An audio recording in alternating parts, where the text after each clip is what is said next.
Cell phone video shows the moment the officer began punching a woman outside a McDonald's. This happened in January, and it started over a piece of cheese. News Center 7's Mike Campbell joins us live. Mike, you covered the initial arrest. Walk us through today's opening statements.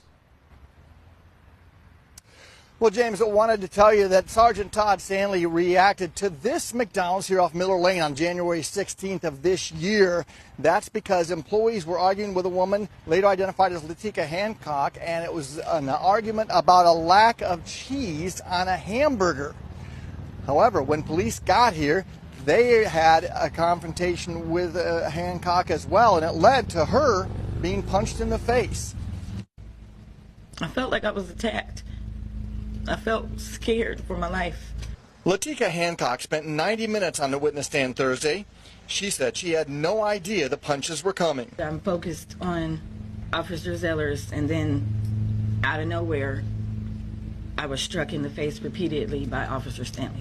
Hancock told a visiting judge who will decide the case that a McDonald's employee made a 911 call after she argued with them. Well, I'm going to issue a trespass notice, and I have to fill out a piece of paper. I can care less. Okay, I just need some information. No.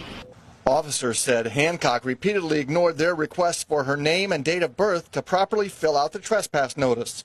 You're going to make it more difficult than it has to be. If you arrest me, I promise you're going to have a problem. I won't have a problem. Stanley went to get his trespass notice form. Another officer then told Hancock she was being placed under arrest for failing to identify herself. The officers claimed Hancock resisted arrest, and in the struggle to handcuff her, Sergeant Todd Stanley punched her 2 or 3 times in the face. Videos posted on social media provided a clearer look at the punches actually being delivered. It led to the misdemeanor assault charges against Stanley.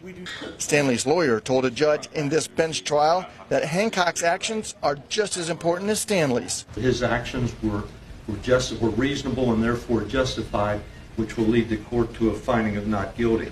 But prosecution lawyers appointed to the case from the Ohio Attorney General's office see it much differently. They said a dispute over a slice of cheese and a trespass notice do not excuse Stanley's actions. It sounds silly, because it is silly. But what made this worse and what escalated this were the actions of the defendant. Because of what happened at this McDonald's, Sergeant Todd Stanley is on administrative leave while an internal investigation is conducted. A Department of Justice investigation is also ongoing. Now, stay with us next hour. We're working to bring you more testimony from Latika Hancock on the stand, also working to bring you some of the information from the other officer that was on the scene that day and what he had to say while he was on the stand this afternoon.